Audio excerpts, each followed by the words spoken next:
Thank you for joining us. I'm Alicia Summers. Steve has the night off. Dozens searched in an East County trail today for Maya Miliete, who went missing 3 months ago this week. Chula Vista police have not named a suspect or any new leads in her disappearance. News 8's Heather Hope has more from today's search.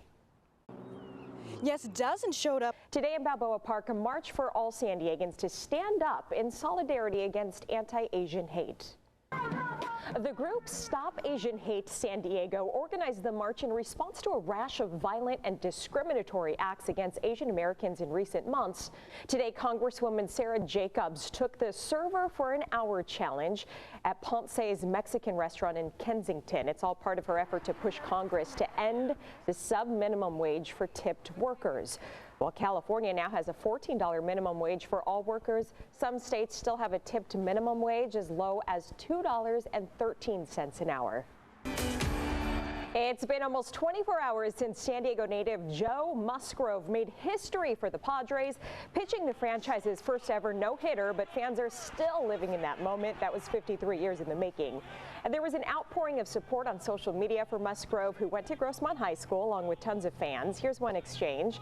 And this was a tweet from local beer maker Stone Brewing shortly after the game. It simply tagged Musgrove and said, "You like IPAs?" Musgrove didn't leave the North County Company hanging. Later, he responded, "Big fan."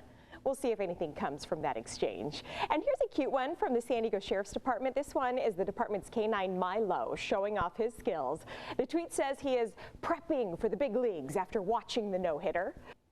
Severe storms swept across southern states Saturday, leveling buildings in the Florida Panhandle. Officials in Panama City say a home and convenience store were destroyed in a possible tornado. No injuries were reported. In Pensacola, the roof of a brewery was ripped off. In Orange Beach, Alabama, you could see hail, shattered windshields. And in part of Louisiana and Mississippi, they got heavy rain and flooding. Thousands of customers lost power.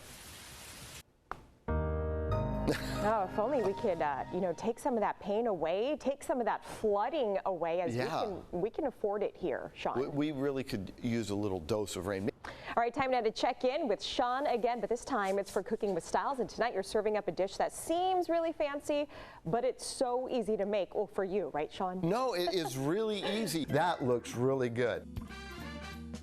Delicieux, Sean. Yeah, Pardon my French. Delicieux. Is that how you say it?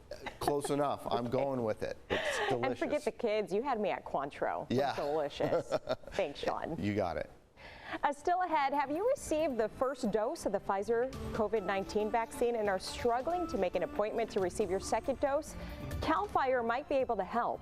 Plus, how this wastewater robot being used on local campuses could help reopen schools safely. And the UK continues to mourn the loss